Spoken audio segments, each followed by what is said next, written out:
হতে বিনা বন্ত মনত আমিও কলিন হেন আছিল মনত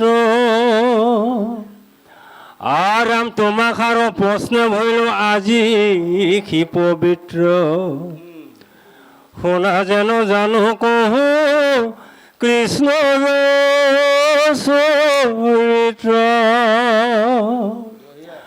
সাৱশেষে কথা কোনে কহিবে স্বৰূপে আৰাম যেন পক্ষী উৰপা ৰূপে সেইমতে যত মানুহ লয় মূৰমতি ৰাম বনাব কৃষ্ণৰ লীলা তোমাতো সম্প্ৰতি আৰাম গ্ৰাম্য কথা কথনে মলিন হুৱে মানি তাক শুদ্ধ কৰোঁ কৃষ্ণ কথা কব খানি এৰম কৃষ্ণ চৰিত্ৰত মোৰ মহালাভ আছে কৃষ্ণৰ কীৰ্তন জাতি অজাতি নবাছে আৰাম বৈকুণ্ঠৰ শাস্ত্ৰ এইটো মহাভাগৱত যেন মতে পৃথিৱীটো অভয়ন্ত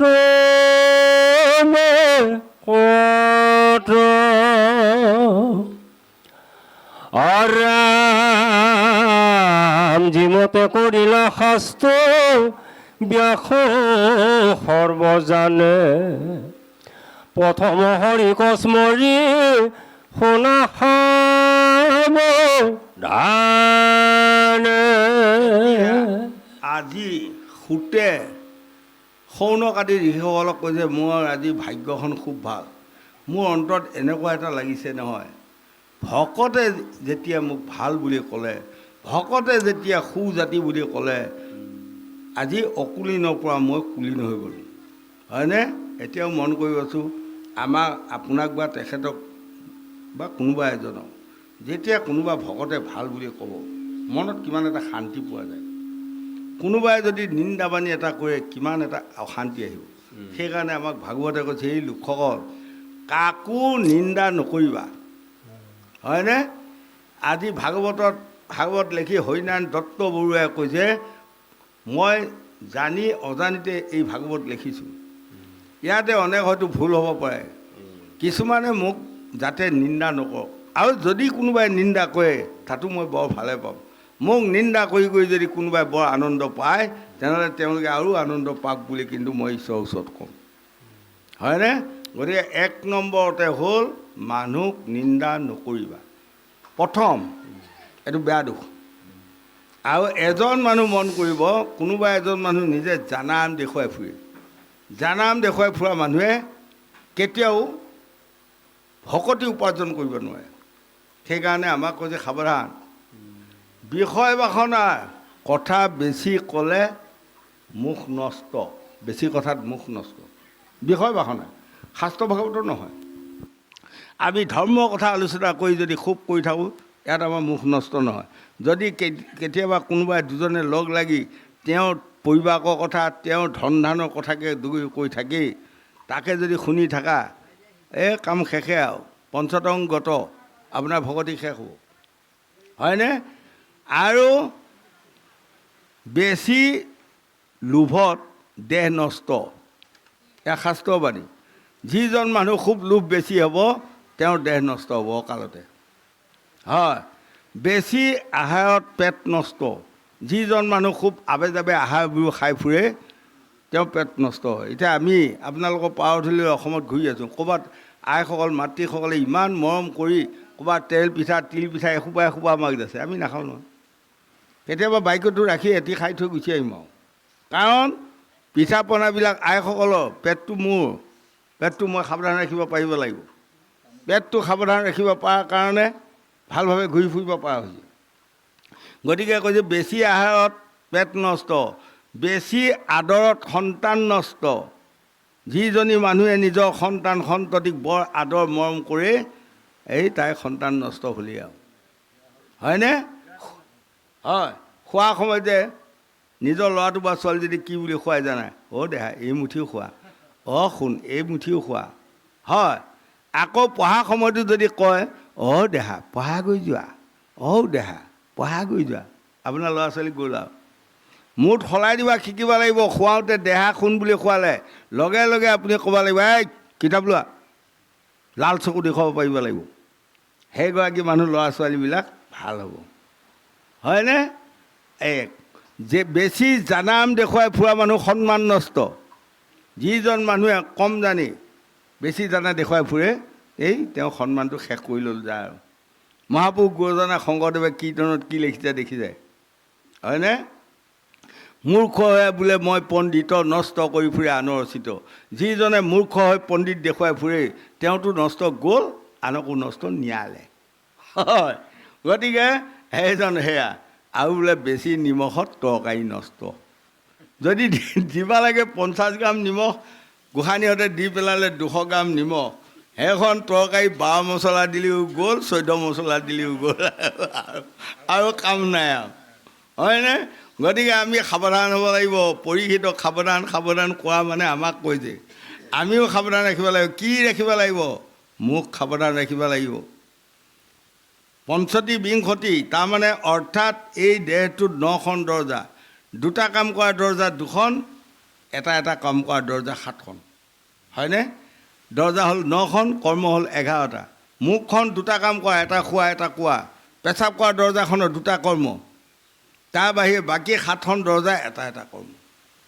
এই 2টা কৰ্ম কৰা দৰজা 2খন যিজন মানুহে সাৱধান কৰিব পাৰিলে বাকী 7খন দৰজা এনেই সাৱধান হৈ যাব। আপোনালোকে জোৰ দিব নালাগে আৰু, নহয়নে? যেনেকৈ আমাক এটা উদাহৰণ দিছে দেখিছে, হাতী মাহতটোৱে সোঁপাতৰ আগত তেওঁ এই মানে হাতৰে যে ডেগাপাত দেখুৱাই দেই হাতীটো ঘূৰে, আৰু তেওঁ ভাবি যদি আকৌ লেগুডালো খোৱাব লাগিবই, নালাগে লেগুডাল খোৱাবা যত্ন নকৰিবা, হাতীক যোনপিনে ঘূৰি যাব লেগুও যাব সেইপিনে।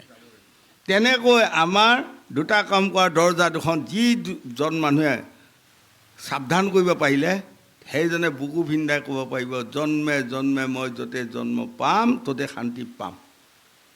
আৰু যিজনে এই 2খন দৰজা সাৱধান কৰিব নোৱাৰিলে সেইজনে কৈ থকা ভাল হ'ব, য'তে যাম ত'তে মই দুখকে পাম, য'তে যাম ত'তে মই অশান্তিকে পাম, হয়নে? স্বামী বিবেকানন্দ দেৱৰ বাণী গ্ৰন্থ এখনত লিখিছে, এজন মানুহ সুধিছে আপুনি অহা জন্মত কিহৰ জন্ম পাব গোসাঁই বুলি সুধিলে। মানুহজনে কৈছে অহা জন্মত মই মানুহৰ জন্ম পাম। বোলে কিহৰ ভিত্তিত ক'লে আপুনি? কৈছে মই এইটো ভিত্তিত, অৰ্থাৎ মানুহে কৰা কৰ্মহে মই কৰি আছোঁ, তাতকৈ মই বেয়া কৰ্ম একোৱে কৰা নাই। গতিকে মোৰ এটা স্থিৰ আছে, মই মানুহ জন্ম পামেই। তেনেহ'লে তুমি মানুহ জন্ম পাবা বোলে পাবা। আৰু এজনক সুধিলে অহা জন্মত আপুনি কি জন্ম পাব? কৈছে জানো ভাই ক'বাই নোৱাৰিছোঁ কি জন্ম পাওঁ।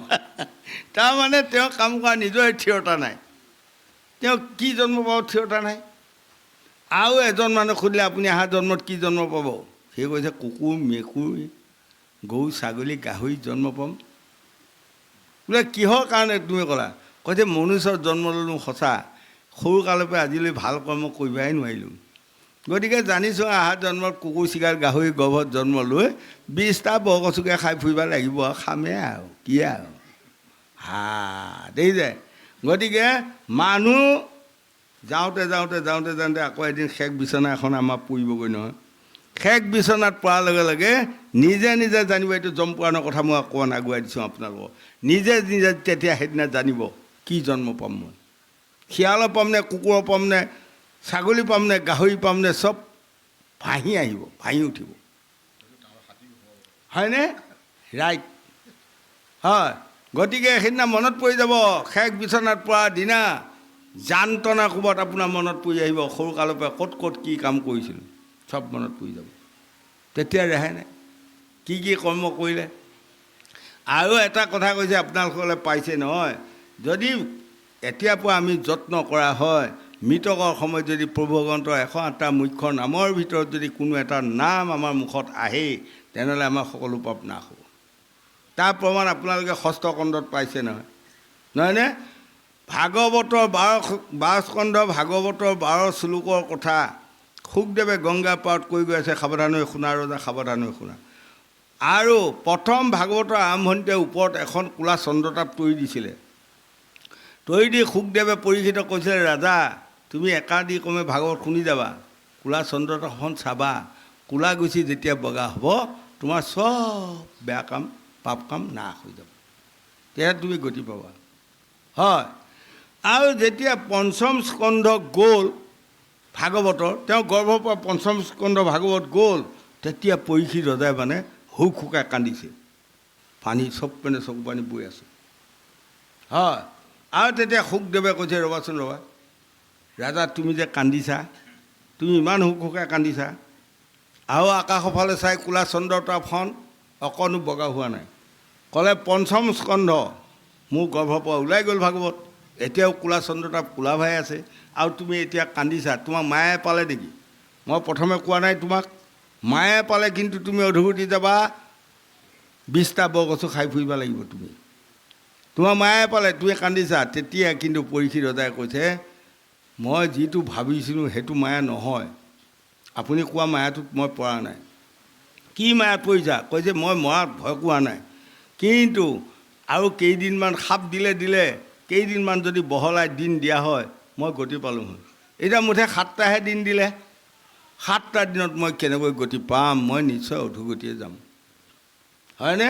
তেতিয়া পৰীক্ষিত ৰজাই কান্দি কান্দি শোকৰ পাৱত ধৰি কৈছিলে, এই ৰাম পিতা মোৰ ধনঞ্জয়, পিতা মোৰ অভিমন্যু, অৰ্জুন ককা হৈ, স্বৰ্গমৈত্ৰ কৰি জয় নাম ধনঞ্জয়ী, আৰু আছিল ককা বীৰ বিকুদৰ,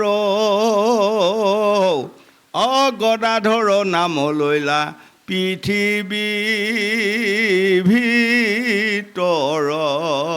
দেখিছে কিমান ডাঙৰ ডাঙৰ বীৰ। নকুল সহদেৱ গুণ কহন যায়, তাসম্বাৰ নাতি হৈ হেনসে বিলাই, মহাৰাজৰ যুধিষ্ঠিৰে দিলা সিংহাসন, মই মন্দ মতি পাপী নাৰাখিলোঁ মান। এই ৰাজসিংহাসন ৰাজা যুধিষ্ঠিৰে 18 সৈনিক সেনা মৰাৰ পাছত ৰাজসিংহাসন পাইছিল, কিন্তু মোক নাতি বুলি মৰমতে এনেই দি গ'ল। এই ৰাজসিংহাসনত বয়সকাললৈ বহিব নিদিলে, নাপালোঁ। মই ইমান বেয়া কাম যায় কৰি আজি অকালতে মই মৃত্যু বৰণ কৰিবা গংগা পাৰলৈ আগবাঢ়ি আহিছোঁ, হয়নে? গতিকে মই সেই পিতৃ পিতামহসকলক স্বৰ্গত নিব লাগিছিল, যিসকলে মোক ৰাজসিংহাসনৰ ৰজা পাতি থৈ গ'ল, মই এতিয়া নৰকত নিলোঁ। মই বেয়া কাম কৰাৰ ফলত তেওঁলোকো নৰকত যাব।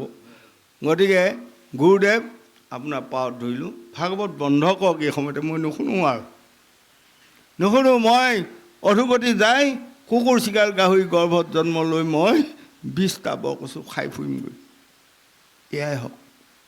সেই তেতিয়া শুকদেৱে পৰীক্ষিত চকুলোখিনি মচি দিছে, দি পেলাই কৈছে, ৰাজা তুমি নাকান্দিবা, ইমান দুখ নকৰিবা। দিন তুমি কৈছা গোটেই কমকৈ দিলে, বহুত দিন পালা তুমি, 7টা দিন পালা। যদি কেনিবাকৈ সিংগীমুনি মুখত আহিল হয়, নিমিষৰ ভিতৰতে তখংনেকে দংশন কৰক, কথা খব নাই খাতি। তেওঁ যে মুখত আহিল 7 দিনৰ ভিতৰত দংশন কৰক, গতিকে তুমি গোটেইকেইটা দিন পালা, 7টা দিনহে ঘূৰি আছে, তাৰ বাহিৰে আৰু দিন নাই, হয়নে? গতিকে তুমি এইখিনিৰ পৰা তুমি আৰু এইটো মায়া ত্যাগ দিয়া, দি একাদিক্ৰমে তুমি ভাগৱত শুনাত লাগি যোৱা। এতিয়া মই কন্ধ এটা কম শুনা। এজন অন্তত্য মহাপাতকী, তেওঁ 10টা পুতেক আছিল। নিচেই সৰু ল'ৰাটোৰ নাম বা সৰু পুত্ৰটোৰ নাম নাৰায়ণ থলে। মৰাৰ সময়ত যেতিয়া কালফুৰা খফুৰা বেং কামোৰা 3টা যমদূতে নানা ৰকমৰ শাস্তি বিধান দি গৈ, বোপা নাৰায়ণ মোক ৰক্ষা কৰ বুলি পুতেকৰ নাম লৈছিল।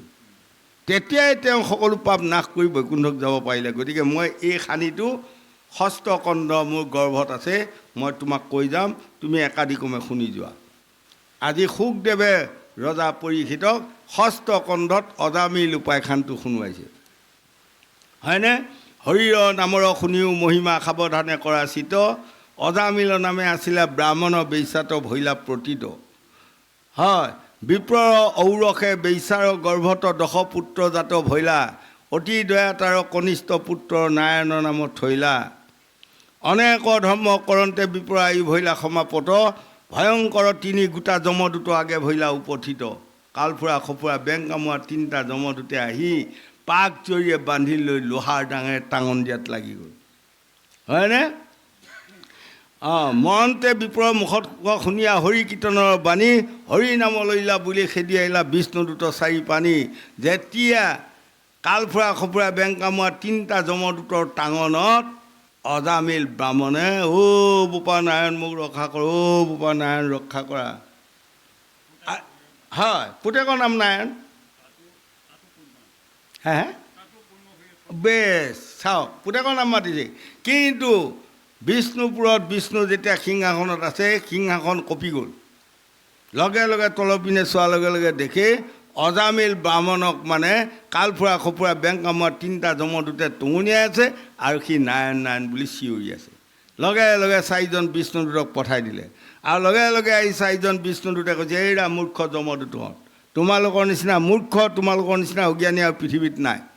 তেওঁ নাৰায়ণ নাৰায়ণ বুলি চিঞৰি আছে, তেতিয়াও বান্ধি লৈ তোমালোকে ইমান টাঙন কিল দি যান্ত্ৰণা দি আছা।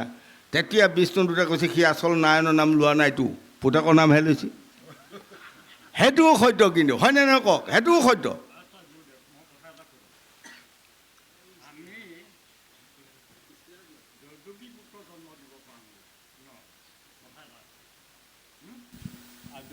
পুত্ৰ জন্ম দিয়াৰ কাৰণে হয়তো আমি এই ল'ৰা ছোৱালীখিনি বিয়া হোৱাৰ পিছত শৰণ ভোজন গোটেইখিনি দি পেলাই কামখিনি কৰোঁ।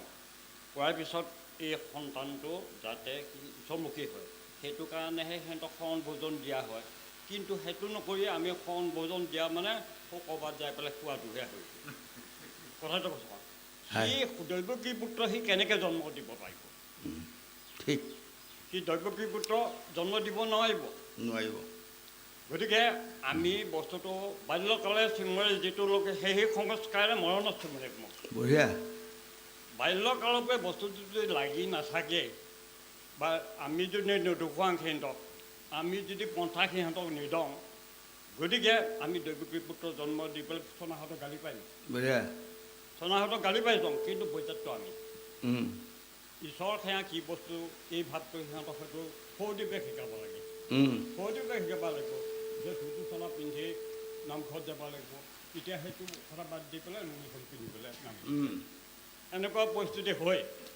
এনেকৈ কাশ্যপে কৈছিল নহয় এটা সময়ত, নীতিক কৈছিল, দ্বিতীয়ে কৈছিল যে এইটো সময়টো বেয়া, কাল পাত্ৰৰ সময় বুজি তাৰমানে কৰ্মটো হ'লে দৈৱকী পুত্ৰ জন্ম দিব পাৰে। হয়, সেইটো কাৰণে হিৰণ্যকশিপুৰ জন্ম হ'ল। ঠিক।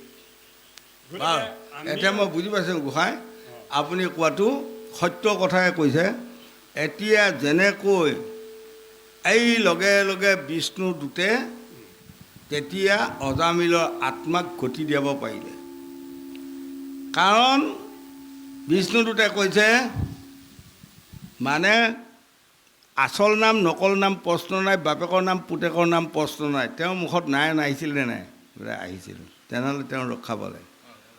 কালি গোসাঁই আমাৰ প্ৰশ্ন কৰাটো যোৱাকালিৰ কথা কৈছোঁ। এগৰাকী মানুহে মোৰ পাৱত ধৰি দগৰি কান্দি আছে, কান্দি মই বোলো হ'ব আৰু দিয়ক যাওঁগৈ। নাই, নহয়, তেওঁৰ ল'ৰাটোৰ গুণ গৰিমা মানে এনেকুৱা জ্বলাই দিছে তেওঁ ল'ৰাটোৱে, ক'ৰবাত ঠাই নাই আৰু। তেতিয়া সদৌ শেষত মই কৈছোঁ, আপুনি ভৰি এৰি দিয়ক, ইমান কান্দি থাকিলেও নহ'ব। দুখটো কাৰ?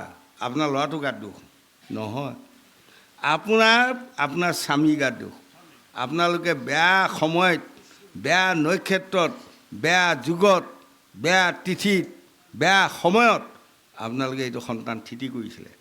এতিয়া আপুনি কান্দি কান্দি যায় তাই ভৰিত ধুই ফুৰিলে নহ'ব নহয় হয় তেতিয়া মই কৈছোঁ মই গায়স্থ ধৰ্ম গ্ৰন্থ এখন লিখিছোঁ আপুনি লৈ যাওক লৈ আহিছে যেনিবা খালি লৈ যাই পঢ়ি চাওকগৈ পঢ়ি চালে আপুনি গম পাব আপোনাৰ ল'ৰাটো ২৭ বছৰ হৈছে নে ২৮ বছৰ হৈছে আৰু আপোনালোকে কেনেধৰণে ইয়াক সন্তান চিঠি কৰিছিলে ইয়াত আছেই লেখা আপুনি পাবগৈ আৰু পাই পেলাই যদি পায় তেতিয়া মোক ক'ব নাপায় যদি মোক ক'ব পাবই যাওক হয়নে গতিকে গোসাঁই কোৱা কথাটো এটা কথা আপুনি কি কৈ গ'ল যেতিয়া কাশ্যপ ঋষিৰ পত্নী আছিল দিতিয়ে গৈ কাল সন্ধিয়া সময়ত গৈ কাশ্যপ ঋষিক যাই কৈছেগৈ তুমি মোক প্ৰেম দিয়া মই কামাতুৰ হৈ আহিছোঁ মোক প্ৰেম লাগে আৰু মোৰ গৰ্ভত সন্তান দিয়া মোক সন্তান লাগে সতিনী তীৰ্থকৌটি দেৱতাসকল সন্তান হৈ স্বৰ্গ ৰাজ্যত ভোগ কৰি আছে মোৰ সন্তান নাই হয়নে তেওঁক লাগে সন্তান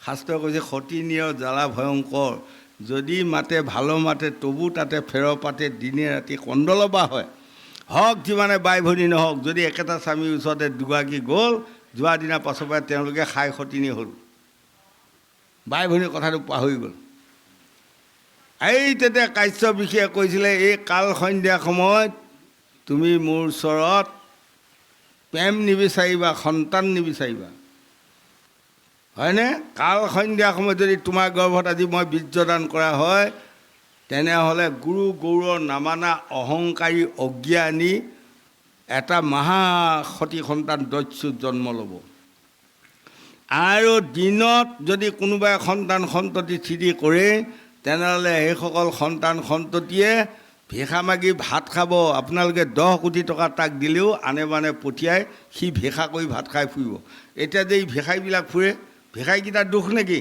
নহয় তেওঁলোকৰ পিতৃ মাতৃৰ দুখ হয়নে নহয় কওক গোহাঁই পিতৃ মাতৃৰ দুখ তেওঁলোকে অকমান্যভাৱে সন্তান স্থিতি কৰিলে তাৰ কাৰণে আজি সিহঁতে বুঢ়া কাললৈকে বা ডেকা কাললৈকে ভিক্ষা মাগি ফুৰিবলগীয়া হৈছে আৰু 6টাৰ পৰা 9টাৰ ভিতৰত যদি কোনোবাই সন্তান স্থিতি হয় আজি কাশ্যপ ঋষিয়ে কৈ আছে সেই সতী সন্তানবোৰ আধা বয়সত হওক যেনেকেই নহওক পাগলা হ'ব সেইবিলাকক পাগলা চিকিৎসা কৰিবই লাগিবগৈ মানসিকভাৱে এতিয়া যে এই পাগলা মানুহবোৰ আপোনালোকে পায় তাহাঁতৰ গাত দুখ নাই বেচেৰা এইহাল বাপেক মাকৰ গাত মহাবত পাইছ দুখ হয়নে নহয় কওক আপুনি ভাগৱত শাস্ত্ৰ ভাগৱত পুৰাণে আমাক কৈ আছে হয়নে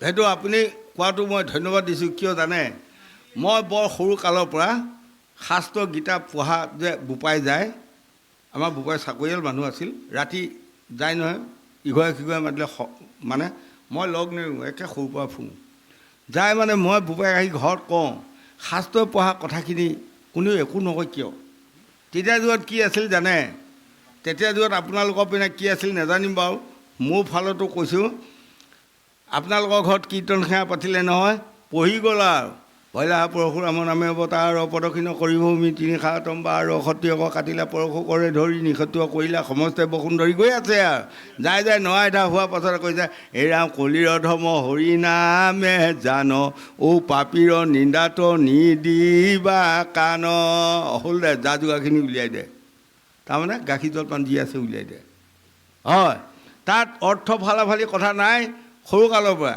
গতিকে মই 10 বছৰমান তেনেকুৱা আৰু আন্দাজত এদিন বোপাই হাতত ধৰি ধৰি আহি আছোঁ সকামৰ পৰা কৈছোঁ মই বোলে আৰু অলপমান ডাঙৰ হ'লি মই ইয়াৰ অৰ্থ ভাঙনি কৰি কৰি ক'ম এইবিলাক নকয় বুঢ়াবিলাকে ক'ব লাগে মই গতিকে আপোনালোকৰ আশীৰ্বাদে 13 বছৰ বয়সৰ পৰা দুআশী আশী যেনে তেনে কৈ ফুৰা হৈছোঁ আৰু 13 বছৰ বয়সৰ পৰা হয়নে গতিকে আগৰ যুগত সেয়া আমাৰ এখন সকাম কৰি এঘৰ মানুহত পুথি পঢ়াকেইটাই পুথি পঢ়ি থাকে কটৰে আকৌ সেইখিনিতে এটা দলে তাচ খেলি থাকে সেয়াও দেখিছোঁ মই হয়নে আকৌ এই সিপেনে এটা দলে কোৱা মতা কৰিব কালি 2টা বজাত হাল বাই আহিয়ে ৰাঙিজাল পল মাৰি আমুক বিলত মাৰিব যাবলৈ এই তাত বৰ ধুনীয়া ধুনীয়া আহি মাছ কিছুমান ওলাইছে বুজিছ এই কথা পাতি থাকে কিন্তু এতিয়া তাৰপাছত ভাগৱত হয় আজি 35-40 বছৰ আগত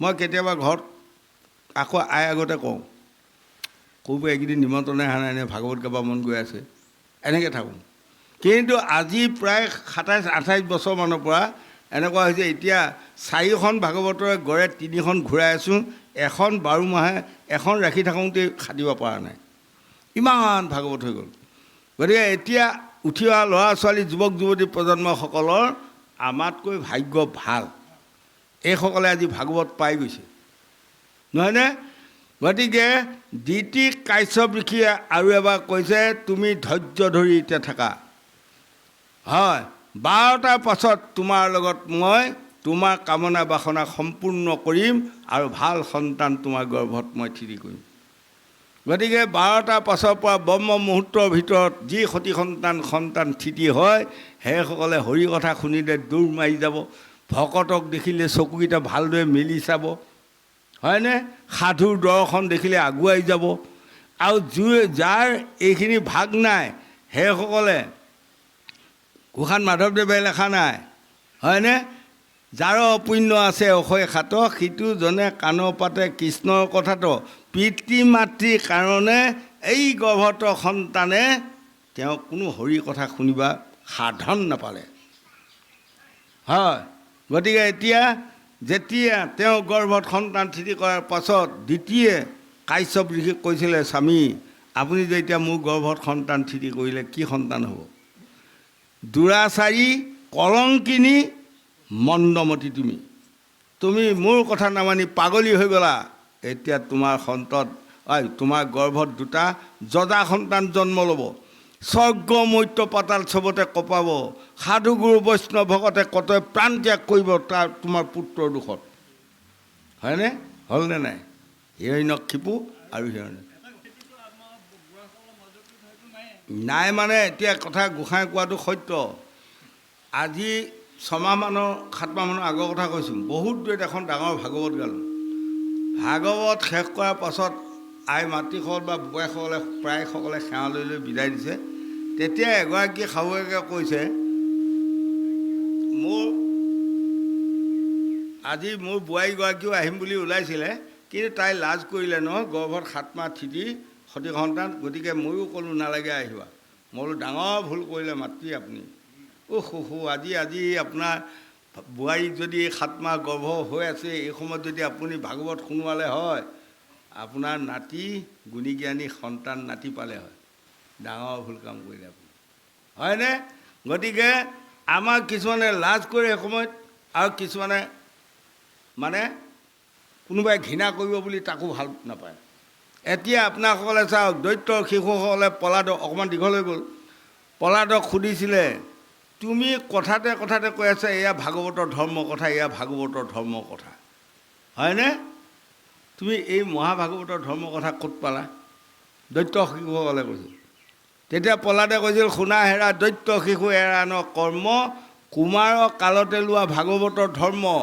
তোমালোকো দৈত্যৰ সন্তান ময়ো দৈত্যৰ সন্তান কিন্তু দৈত্যৰ সন্তান বুলি যদি বহি থাকোঁ নহ'ব আমিও যদি ভাগৱতৰ ধৰ্ম লওঁ আমিও দেৱতাতকৈ ওপৰত যাব পাৰিম তেতিয়া তুমি এই মহাভাগৱতৰ কথা ক'ত পালা তেতিয়া কৈছিলে যেতিয়া মোৰ পিতৃ হিৰণ্যকশিপুৱে মানে তপস্যাত যায় 1000 বছৰ তপস্যা কৰিব গ'ল সেই সময়ত ইন্দ্ৰ আদি 33 কোটি দেৱতাই গৈ মোৰ পিতৃ দৈত্য ৰাজ্যখন নাশ কৰি জুই চাই লগাই পুৰি পেলালে আৰু পেলাই মোৰ মাতৃ কায়াধুৰাণীক ইন্দ্ৰই হৰণ কৰি লৈ আহিলে সেই সময়ত দেৱঋষি নাৰদে গৈ মানে ইন্দ্ৰক ভেটা দি ক'লে ৰা ইন্দ্ৰ ৰজা ৰ'বাচোন তুমি 33 কোটি দেৱতাৰ ৰজা নহয় বোলে তুমি যে ইমান অজ্ঞানী কৰ্ম কৰিবা সপোনতো ভবা নাই পৰতি হৰণং গতি নাই মৰণং ঢৌ ঢৌ নৰকত বাস হয়নে হিৰণ্যকশিপুৰ পত্নী ৰাণী হ'ল কায়াধুৰাণী এজনী দেখাই শুনাই যেনিবা ধুনীয়াই হ'ল তেওঁতো ৰজাৰ পত্নী বা বেলেগৰ পত্নী তুমি কিয় লৈ আহিলা মই বাৰু সিপিনে নাযাওঁ লগে লগে নাৰদে কওঁতে দেৱঋষি কৃষ্ণ সেই ইন্দ্ৰই লাজ পায় লাহেকৈ ইন্দ্ৰৰ ৰথৰ পৰা কায়াধুৰাণীক নাৰদৰ ঢেঁকীটোত বহুৱাই দি থৈ গুচি গ'ল আৰু যেতিয়া গৈ নাৰদৰ আশ্ৰম পোৱাৰ লগে লগে কায়াধু ৰাণীয়ে আজি দেৱৰ্ষি নাৰদৰ পাৱত পৰি কান্দিছে। দেৱৰ্ষি নাৰদ, তুমি মোৰ পিতৃতুল্য নাৰদ, এতিয়া মোৰ গতিটো কি হ'ব? মোক প্ৰথম স্বামীয়ে বিয়া কৰি আনিল, বিয়া কৰি আনি এতিয়া স্বামী তপস্যালৈ গ'ল, দৈত্য ৰাজ্যখনো নাশ হৈ গ'ল, ইতিমধ্যে মোৰ গৰ্ভত সন্তান। এতিয়া মোক কোনে আউল ধৰিব, কোনে খুৱাব, ক'ত যাম, মই কি গতি হ'ব বুলি আজি কায়াধু ৰাণীয়ে ইনাই বিনাই কান্দিছে। তেতিয়া দেৱৰ্ষি নাৰদে ক'লে, চিন্তা নকৰিবা, আজিৰ পৰা তুমি মোৰ পুত্ৰী, এই আশ্ৰমত সদায় থাকিবা। সন্ধিয়া সময়ত চাকি বন্তি জ্বলাই আশ্ৰম চাফা কৰিবা, আৰু মই ভাগৱতৰ মহাধৰ্মৰ কথা ক'ম, তুমি শুনি যাবা। বা হ'ব, শুনিম, ইয়াতে ভাত সাজ মিলাই মই থাকিম। কিন্তু মোৰ স্বামী আহি নাপাওঁতেই যদি মোৰ সন্তান জন্ম হয়, মোক কোনে আউল ধৰিব, কোনে কি কৰিব, কোনো মানুহেই নাই। এই তেতিয়া দেৱৰ্ষি নাৰদে ক'লে, মই এতিয়া তোমাক বৰ দিলোঁ, তোমাৰ স্বামী যিমান বছৰলৈ নাহিব তিমান দিনলৈ তোমাৰ সন্তান জন্ম নহ'ব। সেইকাৰণে প্ৰহ্লাদৰ গৰ্ভত থকা দিন কিমান আছিল? 1000 বছৰ। 1000 বছৰ গৰ্ভত থাকি সদায় দেৱৰ্ষি নাৰদে 4 বেদ 14 শাস্ত্ৰ 18 পুৰাণৰ কথা কৈ যাব, আৰু কায়াধু ৰাণীয়ে গৰ্ভত প্ৰহ্লাদক লৈ চব শুনি যাব, আৰু কিবা সন্দেহ হ'লে সুধিব, প্ৰশ্ন কৰিব। গোটেই ভাগৱত এই তেতিয়া প্ৰহ্লাদে আজি দৈত্যসকলক কৈছে, মই আই গৰ্ভত 1000 বছৰ থাকি 4 বেদ 14 শাস্ত্ৰ 18 পুৰাণৰ কথা সকলো মই জানি আহিছোঁ। গতিকে তোমালোকক মই ক'লোঁ, তোমালোক দৈত্য শিশু, আজিৰ পৰা সকলোৱে কৃষ্ণ কৃষ্ণ নাম লোৱা, তেনেহ'লে সদায় তোমালোকক ঈশ্বৰে কৃপা কৰিব। প্ৰহ্লাদৰ মুখে শুনি এতে বচন, কৃষ্ণ কৃষ্ণ বুলি সবে কৰে উচ্চাৰণ। লগে লগে চব দৈত্য শিশুসকলে কৃষ্ণ নাম জপ কৰাত লাগি গ'ল, হয়নে? হাজাৰ হাজাৰ দৈত্যইও ভগৱন্তক লাভ কৰাৰ ক্ষমতা পালে। কিন্তু আমাৰ উচ্চ কুলত জন্ম হোৱা বুলিও কিছুমান লোকসকলে ভগৱানক নভজি অধোগতি গ'লে, হয়নে নহয় কওক? হয়নে? এতিয়া প্ৰহ্লাদৰ নিচিনা সুবিচাৰ কৰা ৰজা আজিলৈ জন্ম হোৱা নাই। সেইকাৰণে কৃষ্ণকান্ত খণ্ডিকৈ গ্ৰন্থৰ বাণীখনত লিখিছে, আটাইতকৈ কম দিনৰ ভিতৰত সুবিচাৰ কৰা মানুহ কোনজন? আপোনালোকক কোনোবাই চিঞৰি দিব, তেতিয়া আপোনালোকে চিঞৰি দিব প্ৰহ্লাদ। প্ৰহ্লাদৰ ওপৰত সৰুকালতে সুবিচাৰ কৰা মানুহ ক'তো জন্ম হোৱা নাই। আটাইতকৈ কম দিনৰ ভিতৰতে ভগৱন্তক কোনে লাভ কৰিলে বুলি যদি আপোনালোকক কয়, আপোনালোকে চিঞৰি দিব ধ্ৰুৱ ছমাহতে ভগৱন্তক লাভ কৰিলে, নহয়নে বাৰু? তেনেকৈ আৰু কথা আছে, আটাইতকৈ বেছি দিন তপস্যা কৰি তপশীল মুনি কোন হৈছিল বুলি যদি আপোনালোকক কোনোবাই কয়, আপোনালোকে চিঞৰি দিয়ক মাৰ্কেন্দ্ৰ মুনি। তেওঁ 10 কোটি বছৰ তপস্যা কৰি ঈশ্বৰক লাভ কৰিছিল, নহয়নে? আৰু এতিয়া প্ৰহ্লাদে সুবিচাৰ, যেতিয়া 5 বছৰ বয়সত প্ৰহ্লাদক ৰজা পাতি নৰসিংহৰূপী ভগৱন্তে কায়াধু ৰাণীক দায়িত্ব দি গ'ল, তুমি পুৰা দমে পৰ্যা পালন কৰিবা। কিন্তু ই ৰজা, কিন্তু এতিয়া সি নাজানা হৈ আছে, তুমি কৰিবা। গৈ আছে, এদিন বাটত দুগৰাকী দেখাই শুনাই বৰ সুন্দৰ নাৰী, হয়নে? দুইজনীয়ে ইজনীৰ চুলিত সিজনীয়ে ধৰি, সিজনীৰ চুলিত সিজনীয়ে ধৰি ৰাস্তাত টানা যোৱালৈকে বগা বগৰী লাগিছে দুইজনী বোৱাৰী। আৰু ৰাস্তাৰ ঘৰতে এটি কথম বহি থাকিবা কেঁচুৱা পোৱালি এটি বহুৱাই থৈছে।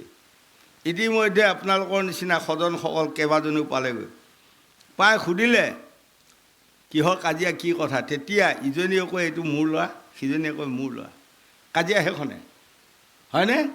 তেতিয়া এই 10জনে বুজাই বলি নোৱাৰি পেলাই দুয়োগৰাকীকে কেঁচুৱাটো লৈ ৰজাৰ ঘৰলৈ লৈ গ'ল।